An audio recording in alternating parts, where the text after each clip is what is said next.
Welcome to Mojo TV. నేను Sudha. Bulletin ముందుగా headlines. Guntur జిల్లా గోకుల క్షేత్రంలో నిర్వహించిన అనంత శేష స్థాపన కార్యక్రమంలో సీఎం చంద్రబాబు. వైఎస్ జగన్ పై ప్లాన్ ప్రకారమే తప్పుడు కేసు. మాజీ additional advocate general Ponnavolu Sudhakar.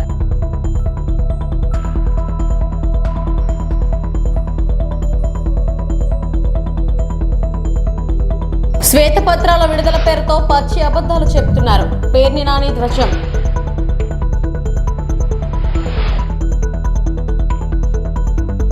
మంచి చేయాలనుకునే వారికి ఇక స్పీడ్ బ్రేకర్లు ఉండవని సీఎం చంద్రబాబు తెలిపారు. గుంటూరు జిల్లా కోలనకొండలోని హరే కృష్ణ గోకుల క్షేత్రంలో నిర్వహించిన అనంత శేష స్థాపన కార్యక్రమంలో ఆయన పాల్గొన్నారు. వెంకటేశ్వర ఆలయ నిర్మాణంలో భాగంగా ఇక్కడ అనంత శేష స్థాపన చేశారు. ఈ సందర్భంగా చంద్రబాబు మాట్లాడుతూ మంచి చేసే వారందరికీ ఆంధ్రప్రదేశ్ చిరునామాగా ఉంటుంది. మంచి చేసే వారంతా ఏపీలో ఇక ముందుకు రావాలి. అక్షయపాత్ర స్ఫూర్తితో అతి త్వరలో అన్న క్యాంటీన్లు పునః ప్రారంభిస్తాం. హరే కృష్ణ సంస్థ దైవ సేవతో పాటు మానవ సేవను సమానంగా చేస్తుంది. ఆధ్యాత్మికత ద్వారా వచ్చే మానసిక ఆనందం లేకపోతే ముందుకెళ్లలేం. దైవత్వాన్ని అందరిలో పెంపొందించేలా అక్షయపాత్ర అంతర్జాతీయ అధ్యక్షుడు మాధు పండిత్ కృషి చేస్తున్నారు. 50 మంది ఐఐటి పట్టభద్రులు సేవా కార్యక్రమంలో పాల్గొనడం అభినందనీయం. ఆధునిక సాంకేతికతను అందిపుచ్చుకుంటూనే ఆధ్యాత్మిక సేవలను కొనసాగించాలి. వెంకటేశ్వర స్వామి దయతోనే బాంబు పేలుల నుంచి బయటపడ్డా. ప్రపంచానికి సేవలందించే అవకాశం కోసమే నాకు తిరిగి ప్రాణభిక్ష పెట్టారు. పేదరికం లేని సమాజ నిర్మాణమే అందరి నినాదం కావాలి. అక్షయపాత్ర ద్వారా ప్రతిరోజు 22 లక్షల మందికి భోజనం పెడుతున్నారు.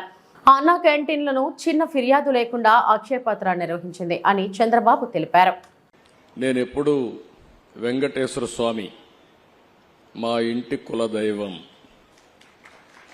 మా ఇంట్లో నుంచి నేరుగా చూస్తే మంగాపురం సైడు గోపురం అక్కడంతా కూడా 3 నామాలు కనబడుస్తూనే ఉంటాయి. ఇంట్లో నుంచి పైన ఎక్కి చూస్తే తిరుమలలో ఉండే 3 నామాలు ఇంటి దగ్గర నుంచి చూసే అవకాశం వస్తుంది.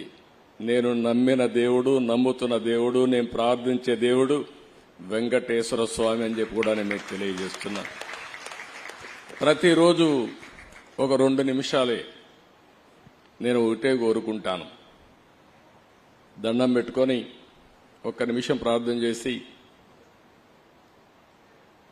ఇప్పుడు ఒకసారి చూస్తే నాకు ప్రాణ భిక్ష పెట్టింది కూడా వెంకటేశ్వర స్వామి. అదొక మిస్టరీ కూడా. 2003లో నా మీద 23 క్లేమోర్ మైన్స్ ని బ్లాస్ట్ చేస్తే సాక్షాత్తు వెంకటేశ్వర స్వామి నాకు ప్రాణభిక్ష పెట్టాడు. ఏదో చెయ్యాలని ఆ రోజు నన్ను కాపాడాడు. అలాంటి వెంకటేశ్వర స్వామిని నేను ప్రార్థించేది, నాకు శక్తి, సామర్థ్యాన్ని, తెలివితేటలు ఇవ్వండి. ప్రపంచంలోనే తెలుగు జాతి నెంబర్ 1 జాతిగా ఉండడానికి ఆశీర్వదించండి. ప్రపంచంలోని ఇండియన్స్ అందరూ కూడా గ్లోబల్ సర్వీసెస్ అంటే ప్రపంచంలో ఉండే ప్రజలకు సేవలు అందించే అవకాశాన్ని కల్పించండి. ఈ దేశంలో పేదరికం లేని సమాజం. అందుకే ఇటీవల నేను మాట్లాడుతున్నా జీరో పావర్టీ. మనందరి బాధ్యత. సమాజం మనకి ఇవన్నీ ఇచ్చింది. ఈరోజు నేను ఒక ముఖ్యమంత్రిగా ఉన్నా, రమణ గారు former chief justice of India అయినా, లేకపోతే వేదిక పైన ఉండే పెద్దలు కొంతమంది మంత్రులైనా, ఇక్కడికి ఉండేవాళ్లు వివిధ రంగాల్లో బ్రహ్మాండంగా రాణిస్తున్నా, ఇది మనకు సమాజమే ఈ అవకాశం ఇచ్చింది. అలాంటి సమాజంలో పేదరికాన్ని, అందుకే నేను ఒక స్లోగన్ తీసుకున్నా, zero poverty nation, zero poverty state, zero poverty village. మనందరి బాధ్యత కావాలి. సంపద కొంతమందికి పరిమితమై పేదవాళ్లు పేదరికంలో మగ్గుతా ఉంటే అది మంచిది కాదు. ఈ విషయం మనం గుర్తుపెట్టుకోవాల్సిన అవసరం ఉంది.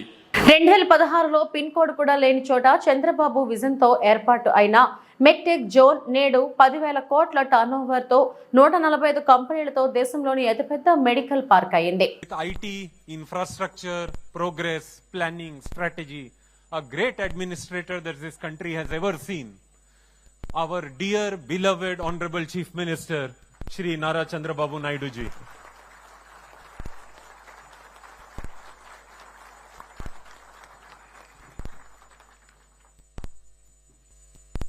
Sir, somebody told me yesterday that your 2.5 hours today here is for 25 years of this organization in future.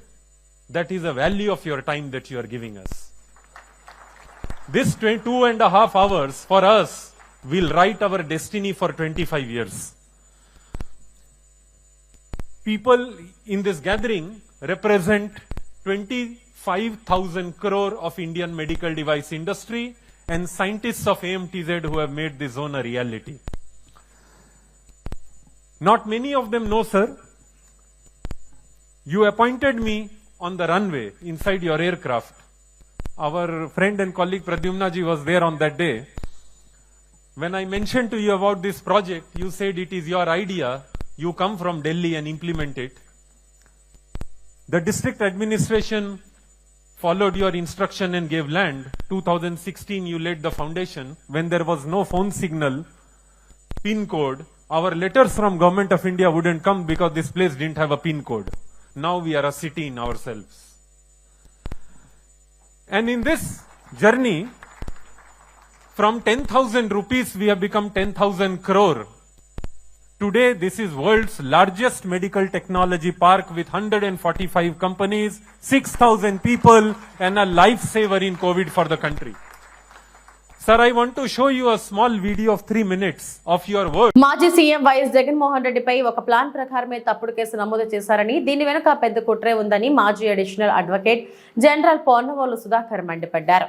Raghurama Raju ఆరోపణలపై కేసును పోలీసులు స్వీకరించిన పరిణామాలపై పొన్నవోలు తాడేపల్లిలో మీడియాతో మాట్లాడారు.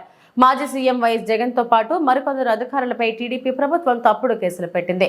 కేవలం దురుద్దేశంతో, రాజకీయ కక్షతోనే ఈ కేసు పెట్టారు. వ్యక్తిగత ద్వేషంతోనే రఘురామకృష్ణంరాజు ఈ పని చేశారు. అరెస్టు చేశాక తనని కస్టడీలోకి వేధించినట్లు ఆయన ఫిర్యాదు చేశారు. కానీ ఆయన్ను అరెస్టు చేసిన విషయంలో ఎలాంటి తప్పు జరగలేదు. తనపై మాస్క్ పెట్టుకున్న గుర్తు తెలియని వ్యక్తులు దాడి చేసినట్లు రఘురామ మెజిస్ట్రేట్ కు ఇచ్చిన వాగ్మూలంలో స్వయంగా చెప్పారు. ఇప్పుడేమో కేసులో ఏకంగా మాజీ సీఎం జగన్ పేరు రాశారు. కేవలం జగన్ పై రఘురామ ద్వేషం పెంచుకొని 3 ఏళ్ల తర్వాత ఈ కేసు పెట్టారు. అధికారులు పివి సునీల్, సీతారాంజనేయులు తనపై దాడి చేస్తే అప్పట్లోనే కోర్టులో ఎందుకు చెప్పలేదు? డాక్టర్లు కూడా రఘురామ ఒంటిపై కొట్టిన గాయాలు లేవని చెప్పారు. అయినా సరే అత్యంత దారుణంగా ఇప్పుడు తప్పుడు కేసు పెట్టారు. రఘురామ జూన్ 11వ తేదీన ఫిర్యాదు చేస్తే 10వ తేదీనే పోలీసులు ఎలా లీగల్ ఒపీనియన్ కి రాశారు? ఒక ప్లాన్ ప్రకారం తప్పుడు కేసు నమోదు చేయడానికి చేసిన కుట్ర అనటానికి ఇంకేం నిదర్శనం కావాలి అని పొన్నవోలు ప్రశ్నించారు. లీగల్ ఒపీనియన్ పంపిస్తారు.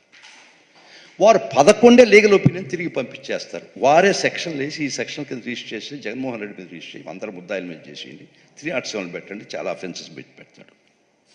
కానీ ఒక విచిత్రం, మా లెవెల్ మారుస్తారేమో డేట్స్ నాకు తెలియదు కానీ, బట్ రికార్డ్ ఈస్ దేర్. నీకు వచ్చింది రిపోర్ట్ 11వ తేదీ, చాలా ఇంపార్టెంట్. అప్పుడు దాకా నీకు రిపోర్ట్ రాలేదు కదా. లీగల్ ఒపీనియన్కి ఎప్పుడు రాసి ఉండాలి? నువ్వు 11 రాసి ఉండాలి, లేకపోతే 12 రాసి ఉండాలి. అవునా కాదా? Common sense. 10వ తేదీ లీగల్ ఒపీనియన్ రాసి ఉన్నాడు ఈయన, డైరెక్టర్ ఆఫ్ ప్రాసిక్యూషన్. అంటే బిడ్డ పుట్టకముందే. ఎంత మ్యానిపులేటెడ్ కేసు అంటే ఇది. నీకు అసలు రిపోర్ట్ వచ్చిందే 11/6 కదా, 11/6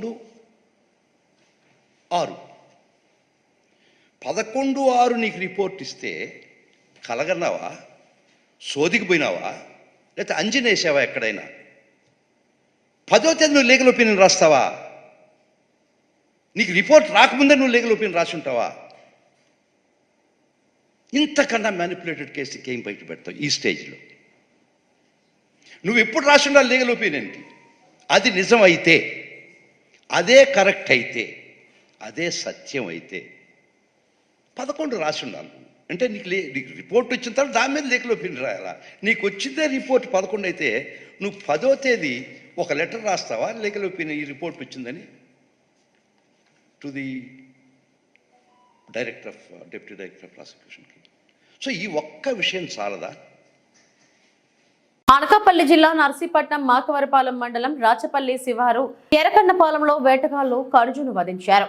వీటి మాంసం అమ్మకాలపై సమాచారం రావడంతో అటవీ అధికారులు దాడులు చేసి వేటగాళ్లను పట్టుకున్నారు. అదేవిధంగా సుమారు 30 కిలోల వరకు మాంసం స్వాధీనం చేసుకున్నట్లు అటవీ శాఖ రేంజర్ లక్ష్మీ నర్సు తెలియజేశారు. ఈ ఘటనపై ఇప్పటికే కేసు నమోదు చేసిన అటవీ శాఖ అధికారులు ఎర్రకన్నపాలెంకు చెందిన అడిగర్ల రాంబాబు, కొల్లి నూకరాజు, కొల్లి రామారావులను అదుపులోకి తీసుకున్నారు. మరో ముగ్గురు పరారీలో ఉన్నారు. దీనిపై దర్యాప్తు సాగుతుంది. రాత్రి 9 గంటలు సుమారు 9 గంటలకు మా ఉన్నతాధికారుల నుంచి సమాచారం మేరకు మేము మాకవరపాలెం మండలం ఎర్రకన్నపాలెం గ్రామంలో వేట జరుగుతుందని తెలుసుకొని అక్కడికి నేను నా టీం అంతా అక్కడికి వెళ్ళడం జరిగింది. రాత్రి అంతా అక్కడ చర్చ్ చేసాం. తెల్లవారుజామున ఒక ముగ్గురు వ్యక్తులు మాంసంతో రెడ్ హ్యాండెడ్గా పట్టుబడ్డారు. వాళ్ళకి విచారించగా వాళ్ళు ఒక ముగ్గురు పేర్లు చెప్పారు. వాళ్ళ కోసం గాలింపు చర్యలు చేపడుతున్నాం.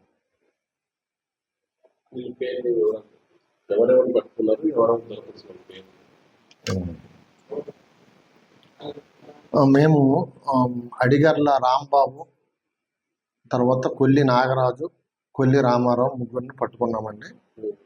వీళ్ళని విచారించగా రావాడ సాయి కుమారు, అడిగర్ల రాజు, కచ్చాల రాజబాబు వీళ్ళ ముగ్గురు పేర్లు వీళ్ళు చెప్పారు.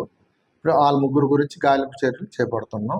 వాళ్ళ ఇళ్ళ దగ్గరికి వెళ్తే వాళ్ళు పరారులో ఉన్నారు. వాళ్ళ గురించి గాలింపు చర్యలు చేపడుతున్నాం. అది వైల్డ్ లైఫ్ యాక్ట్ కింద మేము కేసు నమోదు చేస్తామండి. ఏపీలో కూటమి ప్రభుత్వం అసత్యాలతో శ్వేతపత్రం విడుదల చేస్తుందని, అందులో పేర్కొన్నవన్నీ పచ్చి అబద్ధాలనని మాజీ మంత్రి పేర్ని నాని మండిపడ్డారు.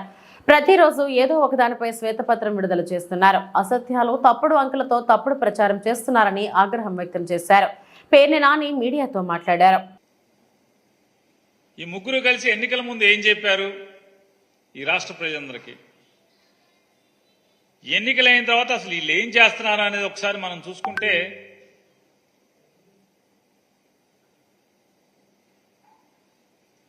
రోజుకొక శ్వేతపత్రం విడుదల చేస్తూ, ఆ విడుదల సమయంలో అన్ని తప్పుడు అంకెలు, అసత్యాల్ని చెప్తూ జగన్మోహన్ రెడ్డి గారు ఈ రాష్ట్రాన్ని ఏదో చేసేశాడు, కాబట్టి మా వల్ల ఏం కాదు, మేమేం చేయలేం, ఊరికే పదవులు అనుభవిస్తామని ప్రతిదీ అమరావతి మీద ఒకరోజు, కరెంటు మీద ఒకరోజు, మైన్స్ మీద ఒకరోజు, ఇట్లా రకరకాల దేనో దాని మీద ఒకరోజు ఒక్కొక్కటి రేపో ఎల్లుండో ఆర్థిక వ్యవస్థ మీద ఇస్తారంట. ఏది చేసినా ఏముంది? కేంద్ర ప్రభుత్వం చెప్తుంది, ఆంధ్రప్రదేశ్ రాష్ట్రం ఇలా కూటమిలో ఉన్నటువంటి కూటమి బాస్ ఢిల్లీలో వాళ్ళ ప్రభుత్వమే చెప్తుంది 4 లక్షల పైచిలకు 4 లక్షల కోట్లు ఎంత అప్పు చేశారు ఆంధ్రప్రదేశ్ రాష్ట్రం ఇప్పటికని చెప్తుంది. చంద్రబాబు నాయుడు గారు మాకు ఇచ్చేప్పటికి 2 లక్షల చిల్లర కోట్లు అని చెప్పని జగన్మోహన్ రెడ్డి గారే చెప్పాడు. ఇందులో దాచిందేముంది? నోటికి వచ్చినట్టు 10 లక్షల కోట్లు, 15 లక్షల కోట్లు, 20 లక్షల కోట్లు ఈ రాష్ట్రానికి అప్పు అయిపోయిందని చెప్పని, శ్రీలంక అయిపోయిందని చెప్పని తప్పుడు ప్రచారాలు చేసి, సరే చాలా మంది ఇన్ని హామీలు ఇస్తున్నారు కదా, ఎలా తీరుస్తావు, అసలు ఎలా ఇస్తావు అని చెప్పని అడిగితే, నేను సంపద సృష్టిస్తాను, సంపద సృష్టించి తద్వారా నా హామీలన్నీ కూడా అమలు చేస్తానని చెప్పాడు. ఇవాళ ఏం చెప్తున్నాడు? అబ్బే మా వల్ల ఏం కాదు, మేమేం చేయలేమండి, ఈ రాష్ట్రం పరిస్థితి ఏం బాలేదు. తూర్పుగోదావరి జిల్లా కడియం బుర్రిలంక జాతీయ రహదారిపై పొంచి ఉన్న ప్రమాదం. చిన్నపాటి వర్షానికి ముంపుకు గురవుతున్న రోడ్డు. రావులపాలెం నుంచి రాజమండ్రి వెళ్లే వాహనదారులకు జాగ్రత్త. తూర్పుగోదావరి జిల్లా కడియం మండలం బుర్రిలంక 4 లైన్ల జాతీయ రహదారిపై వెళ్లే వాహనదారులు చాలా జాగ్రత్తలు తీసుకోవాల్సి ఉంది. ఎందుకంటే చిన్నపాటి వర్షం వచ్చినప్పటికీ ఈ రహదారి ముంపుకు గురవుతుంది. రావులపాలెం నుంచి రాజమండ్రి వైపుకు వేగంగా వచ్చే వాహనదారులు ఈ నీటిలో చిక్కుకొని ప్రమాదాల బారిన పడుతున్నారు. ఆంజనేయ స్వామి విగ్రహం నుంచి బుర్రిలంక వంతెన దగ్గరికి పెద్ద మలుపు ఉంటుంది. ఈ రహదారి వర్షపు నీటితో మునిగి ఉంటుంది. అదే వేగంతో వస్తే అదుపు తప్పి ప్రమాద బారిన పడుతున్నారు.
జగ్గపేట పట్టణంలోని శ్రీ రుక్మిణి సత్యభామ సమేత శ్రీ సంతాన వేణుగోపాల స్వామి ఆలయ ప్రాంగణంలో ఉన్న శ్రీ అభయాంజనేయ స్వామి వారికి శనివారం ఉదయం ఆలయ అర్చకులు శ్రీరంగం శ్రీనివాసాచార్యులు పవనాచార్యులు స్వామివారికి పంచామృతాభిషేకం, సింధూర పూజ, 158 వడమాల సమర్పించి తమలపాకులు, అర్చన, ధూపదీప నైవేద్యాలు సమర్పించారు. భక్తులు స్వామివారిని దర్శించి తీర్థ ప్రసాదాలు స్వీకరించారు. ఎన్టీఆర్ జిల్లా జగ్గైపేట నియోజకవర్గం పెనుగంచిప్రోలు అక్రమ కేసు కట్టి అబాసుపాలైన Penuganchiprolu police station sub inspector. Penuganchiprolu గ్రామంలో శనివారం పెనుగంచిప్రోలులో ఈ నెల 6వ తారీఖు రాత్రి సింగవరం గ్రామం నుండి పెనుగంచిప్రోలుకు ఒక్క ఖాళీ ట్రక్కుతో వస్తున్న ట్రాక్టర్ను పెనుగంచిప్రోలు సబ్ ఇన్స్పెక్టర్ స్వాధీనం చేసుకున్నారు. ఆ ట్రాక్టర్లో ఇసుక లేదు కదా అని గ్రామానికి చెందిన పెద్దలు ప్రశ్నించడంతో ఎస్ఐ ఆ ట్రాక్టర్ను వదిలివేశారు. మరలా ఒక గంట వ్యవధిలోనే ఆ ట్రాక్టర్ను స్వాధీనం చేసుకుని ఆ ట్రాక్టర్ ట్రక్కులో నిండా ఇసుక ఉన్నట్లుగా 6వ తారీఖున తెల్లవారుజామున ఎఫ్ఐఆర్ నమోదు చేశారు. ఆ ట్రక్ను ఒక ప్రముఖ నాయకుని ఆధీనంలో ఉన్న కంటంనేని ఫంక్షన్ హాల్లో గత 5 రోజులుగా అక్కడే ఉంచారు. ఈ రోజు 13వ తేదీన ఉదయం 7 గంటల సమయంలో స్థానిక ASI Shankar Nayak, constable Balakrishna civil డ్రెస్లో కంటంనేని ఫంక్షన్ హాల్ నుండి బయటకు తీసుకుని వచ్చారు. ఒక జేసీబీతో ట్రాక్టర్ ఇసుకతో నింపేందుకు మున్నేరులోకి వెళ్తుండగా స్థానిక తిరుపతమ్మ దేవస్థానం మాజీ trust board chairman Shri Nuthalapati Chennakeswararao ట్రాక్టర్ను జేసీబీని ఆపి ఎక్కడికి వెళుతున్నారని ప్రశ్నించారు.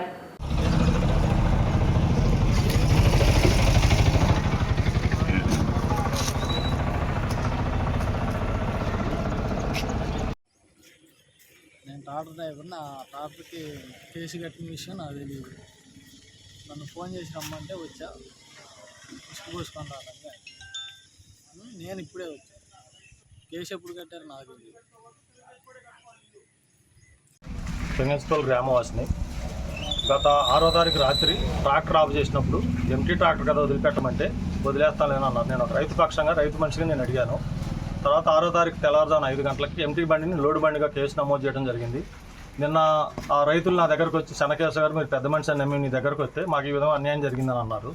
సరే ఏంటని చెప్పి నేను ఏఎస్ఐ గారికి తెలుసుకుంటే నేను నీతో మాట్లాడతలే బాగుంది. తారీఖు నాడు సింగవరం గ్రామ పరిధిలో బొత్సవాయి మండల పరిధిలో ఒక ట్రాక్టర్ని ఖాళీ ట్రాక్టర్ని పెనగంచిప్రోలు పోలీసు వారు స్వాధీనం చేసుకొని ఆ ట్రాక్టర్లో ఇసుక ఇచ్చేటువంటి వ్యక్తులు కూడా కింద పడిపోయి కాలు జారిపోయేటువంటి పరిస్థితి ఉంది. మరి దీన్ని ఎస్ఐ గారు పట్టుకోరా అక్రమ మైనింగ్ని? దీనికి ఏమైనా పర్మిషన్లు ఉన్నాయా? మరి ఎందుకు ఒక్క ట్రాక్టర్ని కూడా ఎస్ఐ గారు ఆపరు? మరి ఏం జరుగుతుంది? దయచేసి మరి ఇప్పుడు ఈ ఖాళీ ట్రాక్టర్ని మీ అందరి సమక్షంలోనే మరి చూడండి. మీరు కూడా మరి కేశవ గారు ఓ పెద్ద మనిషిగా ప్రశ్నించడం తప్ప. మరి ప్రశ్నిస్తే ఇలా కేసులు పెడతానే ఉంటారా? అసలు ఎందుకు ఇలా జరుగుతుందో దయచేసి మరి కొంతమంది పాత్రికేయ మిత్రులు కూడా ఉన్నారు. ఫోన్ చేసినా వారు రావటం లేదు. వారు కూడా ఏకపక్షంగానే ఉంటున్నారు. మరి వారు ఎందుకు అలా ఉంటున్నారో కూడా వారే ప్రశ్నించుకోవాలి. వచ్చినటువంటి మీకు ధన్యవాదాలు తెలియజేస్తున్నాను. ప్రజాస్వామ్యాన్ని కాపాడండి, నియంతృత్వానికి అడ్డుకట్ట వేయండి, అక్రమాలకు అడ్డుకట్ట వేయండి. ఇటువంటి తప్పుడు కేసులు పెట్టకుండా ఉండేదానికోసం ఉన్నతాధికారులు స్పందించండి. మాకు పోలీసు వ్యవస్థ మీద గౌరవం ఉంది, రాజ్యాంగం మీద నమ్మకం ఉంది. మరి ఈ ప్రభుత్వం కూడా ఇటువంటి చట్ట వ్యతిరేక పనులు చేసేటువంటి మరి అధికారుల మీద చర్య తీసుకోవాలని చెప్పేసి ఈ సందర్భంగా నేను డిమాండ్ చేస్తున్నాను. ఈరోజు మేము మా నిరసనని మీడియా ముందు వ్యక్తపరుస్తున్నాం. మరి ఇటువంటి చర్యలు జరగకుండా వెంటనే ఈ ఎస్ఐ మీద చర్య తీసుకోవాలని చెప్పేసి నేను డిమాండ్ చేస్తున్నాను. బీఆర్ఎస్ కు మరో షాక్ తగిలింది. ఆ పార్టీ శేర్లింగంపల్లి ఎమ్మెల్యే అరకపూడి గాంధీ కాంగ్రెస్ లో జాయిన్ అయ్యారు. సీఎం రేవంత్ రెడ్డి ఆయనకు కండువా కప్పి పార్టీలోకి ఆహ్వానించారు. ఆయనతో పాటు పలువురు కార్పొరేటర్లు, స్థానిక నాయకులు, అనుచరులు కాంగ్రెస్ లో చేరారు. సీఎం రేవంత్ రెడ్డి తనకు పాత మిత్రుడే అన్నారు ఎమ్మెల్యే అరకపూడి గాంధీ. ముఖ్యమంత్రి స్వయంగా తనను కాంగ్రెస్ లోకి ఆహ్వానించినట్టు చెప్పుకొచ్చారు. అన్ని ఆలోచించిన తర్వాత కార్యకర్తలు శ్రేయోభిలాషుల సూచన మేరకు కాంగ్రెస్ లో చేరినట్లు తెలిపారు అరకపూడి. 10 సంవత్సరాలు కూడా మేము నువ్వు ఏ పార్టీ అని చెప్పి ఎవరిని కూడా అడగకుండా గౌరవంగా అభివృద్ధి ధ్యేయంగా ముందుకు పోయాం. ఈ పరిస్థితుల్లో మేము ఒక 6 నెలలు 7 నెలలకు ఒక రూపాయి పని చేసినటువంటి సందర్భం లేదు. ముఖ్యమంత్రి గారు మా పాత మిత్రుడు, శ్రేయోభిలాషి, సహచర శాసనసభ్యుడు, వారి వెంట నడిచినటువంటి సందర్భాలు మాకు ఎక్కువగా. అనుకోకుండా కలవటం, మరి కష్టకాలంలో ఉన్నప్పుడు అన్న కలిసి తిరిగాం. ఇప్పుడు నేను ముఖ్యమంత్రి అయ్యా, వచ్చి చక్కగా పనులు చేసుకో, ఎక్కడా నేను ఇబ్బంది పెట్టను, మీ గౌరవం అభివృద్ధి ఇచ్చే బాధ్యత నాది అని చెప్పి ముఖ్యమంత్రి గారు చెప్పటం. మరి ప్రస్తుత పరిస్థితుల్లో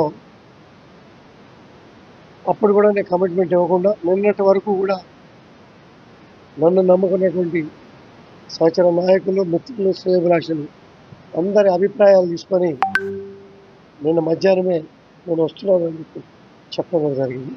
ప్రధాని శ్రీ నరేంద్ర మోడీ నేతృత్వంలోని బీజేపీకి మద్దతుగా ఉంటున్న తెలంగాణ ప్రజలకు నేను అభినందనలు తెలియజేస్తున్నాను. తెలంగాణలో ఉన్న 17 లోక్సభ స్థానాల్లో 8 స్థానాలు నరేంద్ర మోడీకి మూడోసారి ప్రధాని చేయడానికి ఇచ్చారు.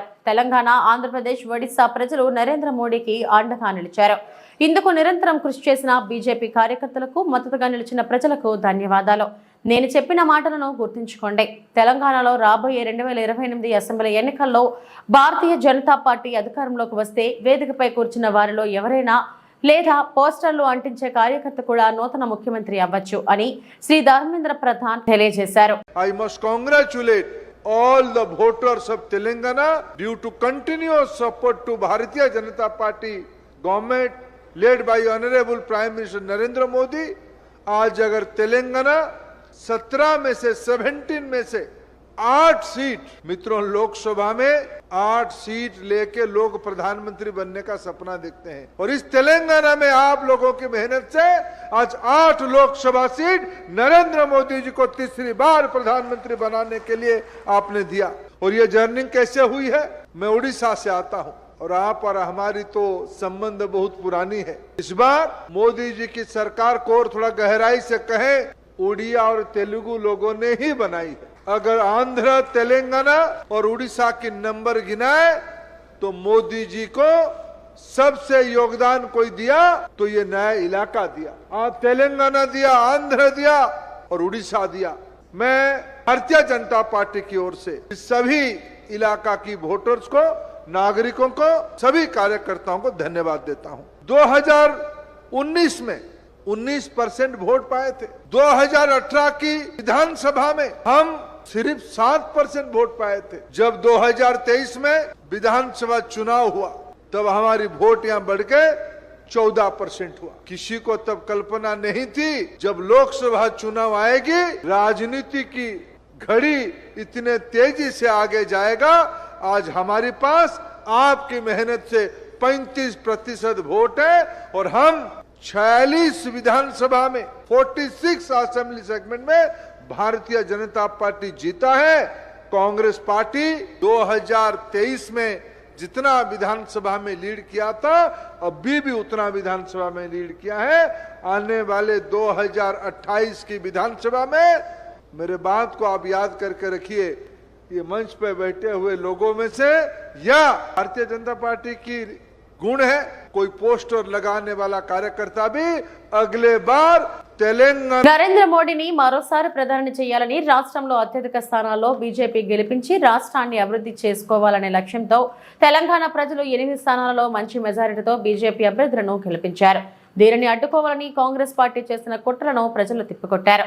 రాష్ట్ర అభివృద్ధికి కృషి చేసి తెలంగాణ ప్రజల మన్ననలను పొంది స్థానిక సంస్థలు ఎన్నికల్లో కూడా అత్యధిక స్థానాల్లో మంచి మెజారిటీతో గెలుస్తామని శ్రీమతి డీకే అరుణ వ్యాఖ్యానించారు. మొన్న ఎన్నికల్లో మనం చూసినాం, ఈ యొక్క అధికార పార్టీ ఎన్ని రకాలుగా భారతీయ జనతా పార్టీ పెద్ద ఎత్తున స్థానాలు గెలుస్తా ఉంది తెలంగాణ రాష్ట్రంలో. మొన్న జరిగినటువంటి అసెంబ్లీ ఎన్నికల్లో బీఆర్ఎస్ పార్టీ మీద వ్యతిరేకతతోనే కాంగ్రెస్ పార్టీకి ఓటు ఇచ్చి అధికారంలోకి తీసుకొచ్చిండ్రు. ఈరోజు దేశంలో నరేంద్ర మోదీ గారు మళ్ళీ ప్రధానమంత్రిగా కావాలని ప్రజలు కోరుకుంటా ఉన్నారు.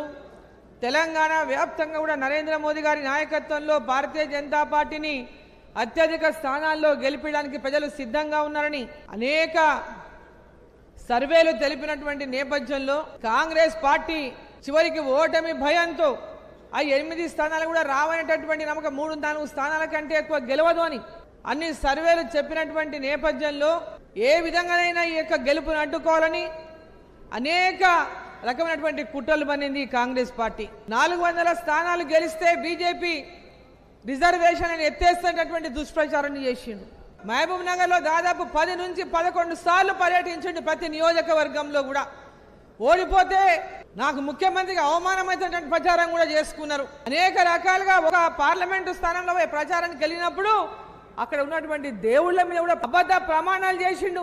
చెయ్యని పనులన్నీ చేసుకున్నామని చెప్పిండు. అనేక రకాలుగా భారతీయ జనతా పార్టీ మీద అపనమ్మకాన్ని సృష్టించే ప్రయత్నం చేసిండు. కేంద్రం నిధులు ఇస్తలేదను, మన నిర్లక్ష్యం చేస్తుందని, తెలంగాణను పక్కన పడేసిందని అనేక రకాలుగా బీఆర్ఎస్ పార్టీ నాయకుడు ఆనాడు ఏ విధంగా మాట్లాడిండో అదే రకమైనటువంటి భాషతో ఆయనకు ఏమాత్రం కూడా తీసిపోకుండా రేవంత్ రెడ్డి కూడా మాట్లాడిండు. ఎన్ని రకాలుగా తెలంగాణ ప్రజల్ని పార్లమెంటు స్థానాలను అత్యధికంగా గెలవనీయకుండా అడ్డుకోవాలని ప్రయత్నం చేసినా తెలంగాణ ప్రజలంతా కూడా నరేంద్ర మోదీ గారు మళ్ళీ ప్రధానమంత్రి కావాలి, తెలంగాణ నుంచి అత్యధిక స్థానాలు ఇవ్వాలి, తెలంగాణను అభివృద్ధి చేసుకునేటటువంటి. అనకాపల్లి జిల్లా బుచ్చేపేట మండలం వడ్డాది జిల్లా పరిషత్ ఉన్నత పాఠశాలలో 6 విద్యార్థినులకు తీవ్ర అస్వస్థత. చోడవరం ప్రభుత్వ సిహెచ్సికి తరలింపు. 6 విద్యార్థినులు 10వ తరగతి చదువుతున్న ఒకే సెక్షన్ చెందినవారు.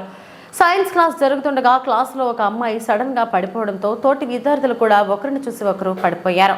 అనంతరం ప్రభుత్వాసుపత్రికి తరలించారు. చోడవరం ప్రభుత్వ ఆసుపత్రికి చేరుకున్న పిల్లల తల్లిదండ్రులు అయోమయ స్థితిలో తల్లిదండ్రులున్నారు. B Ashwini, V Vedadivya, Lohitha Lakshmi, B Sushmitha, B Bhargavi, K Sunitha Chodavaram ప్రభుత్వ ఆసుపత్రిలో చికిత్స పొందుతున్నవారు.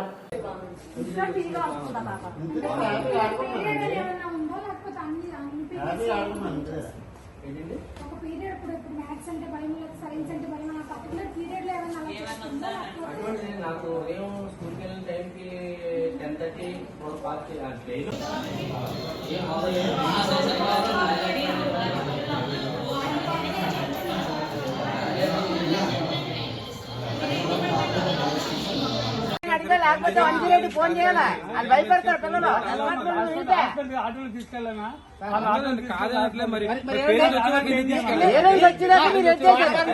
చోడవరం నుంచి వచ్చి నేను స్కూల్కి వచ్చి అప్పుడు ఆటోలు తీసుకొచ్చాను అతను. అది మాకు స్టాండ్ లేదు, మళ్ళీ జంక్షన్కి వెళ్ళి కొన్ని పద్దెమాలు తీసుకొచ్చాను అతను ఆటో డ్రైవర్ని. వాళ్ళు అడిగితే చెప్తున్నారు సార్ తీసుకెళ్తే మాకు అప్పుడు బాగున్నది, కొద్దిగా నీరసంగా ఉన్నది, బాగున్నది అని చెప్తున్నారు. ఏది బాగుంది గురు, ఏ బాగున్నా బాగోపోయినా తీసుకెళ్ళాలి. ఆ తర్వాత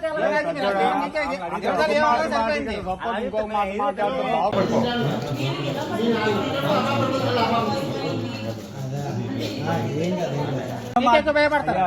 మీరు అలా మాట్లాడుతుంది ఏం చెప్పాను? వాళ్ళ దగ్గరికి వెళ్ళి వాళ్ళ రెస్పాన్స్ గా మేము ఉన్నామా లేదా, వాళ్ళు రమ్మన్నామా లేదా అడగండి. పిల్లలు రమ్మంటే రాకపోతే మేమేం చేస్తాం? మాకంటే మీకు ఎక్కువ భయపడతారు వాళ్ళు. ఎందుకు లేకపోవాలి? గవర్నమెంట్ ఎంప్లాయీ మీరే తెప్పించుకోలేకపోతే సాధారణ సంవత్సరం చూసారు కదా పరిస్థితి రెస్పాన్స్ మీరే మీరు అన్న 108 తిప్పింది రాబండి. గవర్నమెంట్ అధికారులు మీరు మీరంటారు సార్, వాళ్ళు చెప్పండి మీరంటారు, మీరు చెప్పిన ప్రాబ్లం వచ్చినప్పుడు ప్రాబ్లం వచ్చిన వాళ్ళకి మనం వినాలి సార్. మీరు గురువులు ప్రాబ్లం రాకముందు ప్రాబ్లం వచ్చింది ఎవరికి?